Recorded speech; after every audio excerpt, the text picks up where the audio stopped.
Olá pessoal, estamos aqui de novo hoje para falar um pouquinho mais sobre o Pilates e sobre o Pilates terapêutico. E hoje eu separei para conversar com vocês 8 dicas, tá, sobre como realizar o melhor movimento para o nosso paciente dentro dos aspectos biomecânicos, tá? São 8 dicas simples que vão ajudar a gente a escolher e a realizar os movimentos da forma correta. Tá? A primeira dica é escolha o movimento pelo objetivo e não pela beleza. A gente sabe que existem vários movimentos belos no Pilates, vários exercícios super bacanas, mas esses exercícios nem sempre atingem os objetivos que a gente quer com o nosso trabalho.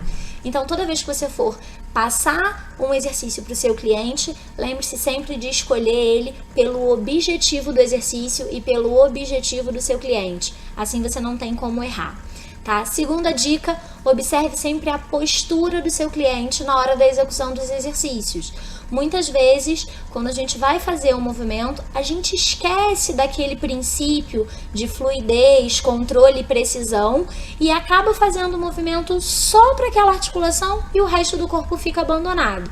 Então a gente não pode esquecer do resto do corpo.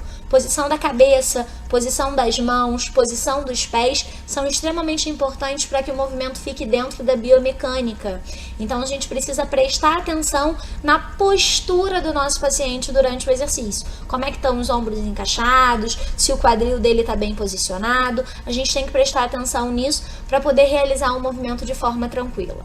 Terceira dica, não permita que seu cliente compense os movimentos. Muitas vezes a gente solicita para o nosso cliente um movimento que ele ainda não está preparado para realizar e ele acaba utilizando outras articulações e outros músculos só para concluir o exercício, tá? E isso vai totalmente contra os objetivos e todo aquele processo de precisão e controle que o Pilates prega. Então a gente sempre tem que prestar atenção nas compensações que o nosso paciente está executando e evitar com que isso aconteça. Tá bom?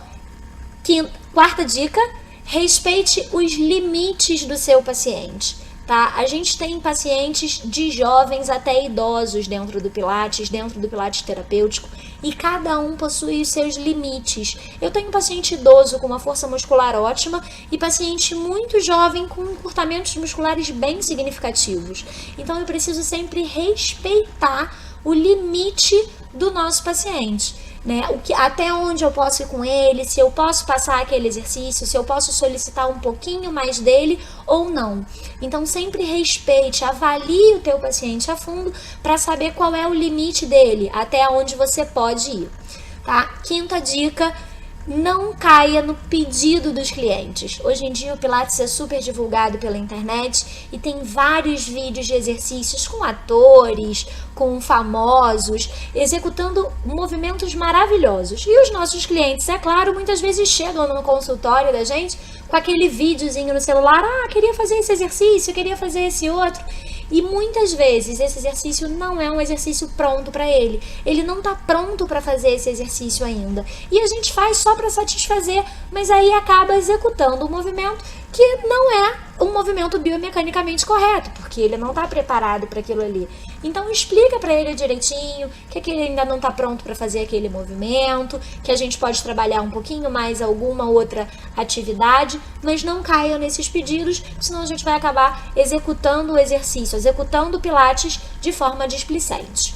Sexta dica, gradue o seu cliente. Quando o Joseph criou o método, ele criou o método com básico, intermediário e avançado. Isso não é à toa. Os nossos exercícios são exercícios de recrutamento, básico, intermediário e avançado. Respeite isso. Quando você fizer a sua avaliação, observa o seu cliente e enquadra ele, né? Ele é básico, ele é intermediário, ele é avançado, como é que ele evolui? A gente tem clientes que fazem Pilates há anos, mas que não conseguem evoluir para o avançado, assim como tem clientes que chegam para a gente a primeira vez e já são clientes avançados. Então a gente precisa, na avaliação, determinar também qual é a graduação que esse paciente, que esse cliente se encontra, né? Para que a gente possa passar exercícios para ele que funcionem dentro do método. Sétima dica, evolui sempre que possível. Uma das melhores coisas que o Pilates tem, gente, é que a gente não precisa fazer o mesmo exercício todo dia.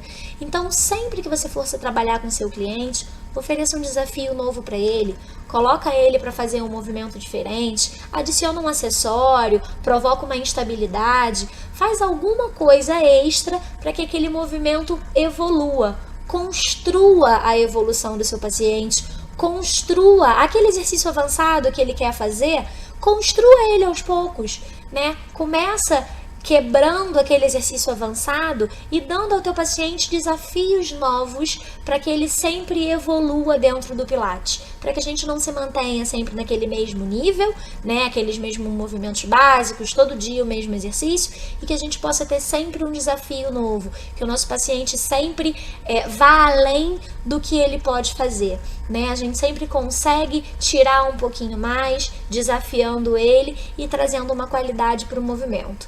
E por último, e para mim o mais importante de todos, estude os movimentos, né? O movimento, ele é baseado na biomecânica. A biomecânica é baseada na anatomia. Sem conhecimento de biomecânica e sem conhecimento de anatomia, a gente não sabe nada de movimento. Então, viu um movimento novo, olhou o movimento criativo na internet, estuda ele. Qual músculo que esse movimento trabalha? Qual articulação que esse movimento está trabalhando? É um exercício de alongamento ou é um exercício de fortalecimento? Estude o movimento antes de começar a aplicar. Isso é o mais importante para que a gente consiga trabalhar com o nosso paciente dentro da biomecânica, dentro da anatomia e dentro dos objetivos que o meu paciente possui. Se vocês seguirem essas 8 dicas, vocês conseguem escolher um ótimo procedimento para o seu paciente, um atendimento com evolução, com qualidade e com excelência. Existem várias pessoas fazendo Pilates no Brasil todo, mas só alguns fazem o Pilates com excelência. Aplica, pensa, estuda os movimentos, que com certeza você vai ser um deles. Até o próximo vídeo, pessoal!